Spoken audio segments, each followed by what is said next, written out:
Whenever someone asks you the question, who's the worst Adventure Camp character, what are some of the characters that come to your mind? Maybe you think of Jake and Ellie. Maybe you think of the more bland and useless characters like Dan and Maggie. Well, for the longest time, one of my least favorite Adventure Camp characters was Allie. She was one of the handful of characters in Adventure Camp Season 2 who was written to be pretty... not that great. Though I do gotta say, ever since All Stars has begun, Allie has slowly become one of, if not my favorite female contestant of the series, which is a big claim. But why have I changed my mind so fast? How did Allie go from one of my least favorite characters of the series to becoming one of my all-time favorites? My name is Corzacorps, and this is the story of Allie. From most pointless to most potential.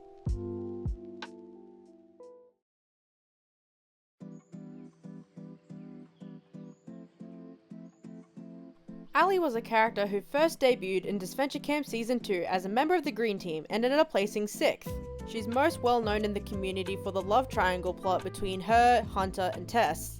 The Adventure Camp wiki describes Allie as being a geek with a passion for video games. Although it can be a problem at times, Allie is nice and enjoys making friends. Due to her dorky nature, she developed a crush on Hunter, similarly to Tess. Now you're probably thinking, Corza, that's it?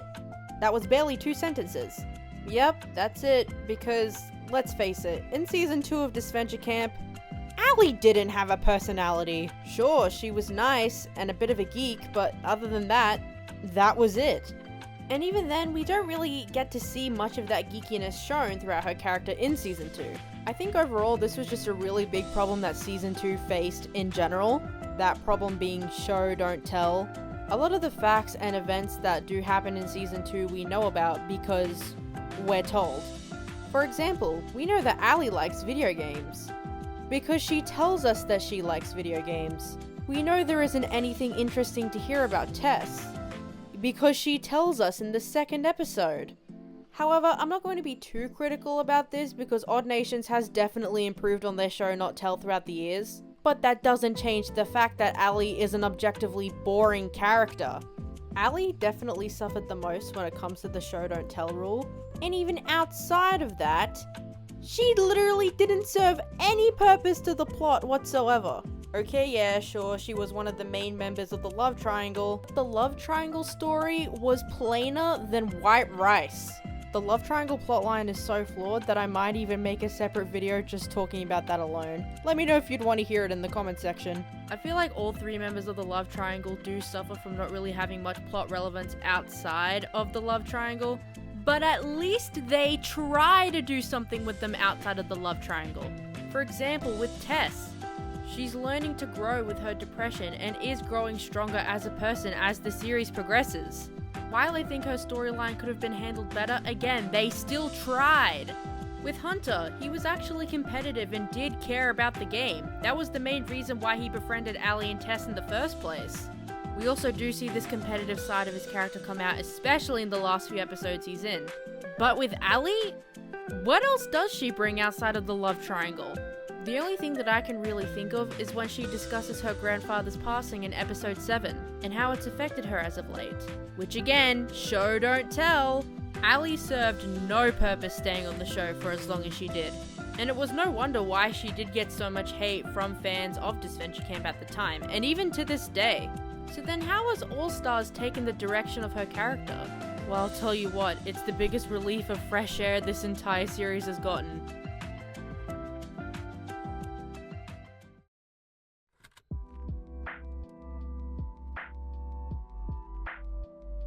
Allie's main criticism from Season 2 was the fact that she didn't do anything at all.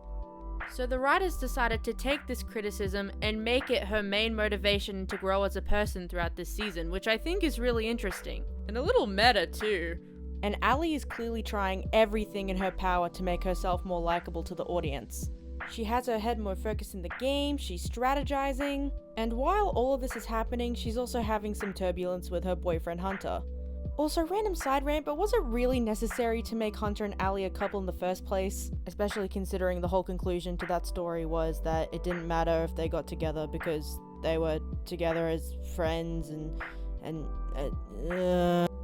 Anyway, Hunter and Allie have been going through a bit of a rough patch for the last few months. This is mostly due to Allie's insecurities whenever it comes to hate comments online. She's someone who's not really able to handle hate comments all that well, and Hunter isn't exactly able to understand where she's coming from. He doesn't understand why she needs the approval of strangers online when he thinks that she's already amazing the way that she already is. And not to get deep and sentimental about this, but I heavily relate to Allie a lot on this aspect.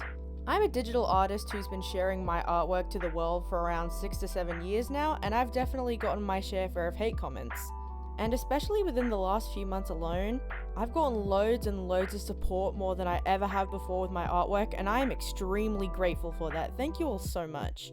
But that definitely brings in the traction to get more negative comments.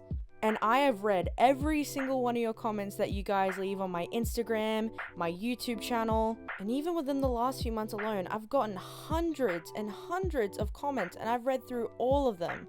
And even though it's a tiny little percentage, those 2 or 3 people who do leave nasty comments, it really does get to you. Allie is a walking representation of how hate comments can affect someone. She feels the need to seek approval from anyone and everyone around her. And I think Allie is going to later on learn that it's going to be impossible to get everyone's approval. No matter what she does, no matter what moves she makes, she's going to get hate. She's going to get criticism. And if Odd Nation Cartoons does go down that path, I think that is potential for some incredible storytelling. And honestly, I wouldn't be mad if Allie did get super far or even win this season. I don't think she's going to win, but if she did, I wouldn't be mad if they're going in this direction. But at the end of the day, that's just my opinion. What do you guys think? Do you guys think that Allie has good potential? Do you like Allie? Do you dislike Allie? Or are you just in between? Let me know in the comments below. I'm sorry for taking a bit of a hiatus whenever it comes to videos. I've just been kind of busy with my TAFE classes at the moment. But hey, hopefully I'll be more active on here. I want to try and get posts out once a week or once every 2 weeks, and maybe a couple of shorts a week. I don't know, I'll see what I can do. Now before I close out of this video, I just want to give a super quick shout out to my patrons. Very big shout out to Side Spleen is the coolest, Top Ranger 237, and Ema Gaming. Your support is sincerely appreciated. Thank you guys so much. If you want to join those 3 over on Patreon from just $1 a month, a link will be in the description, as well as a link to my Instagram, my Twitter, and my other socials. Thank you guys so much for watching, and I hope you have a fantastic day. Bye bye!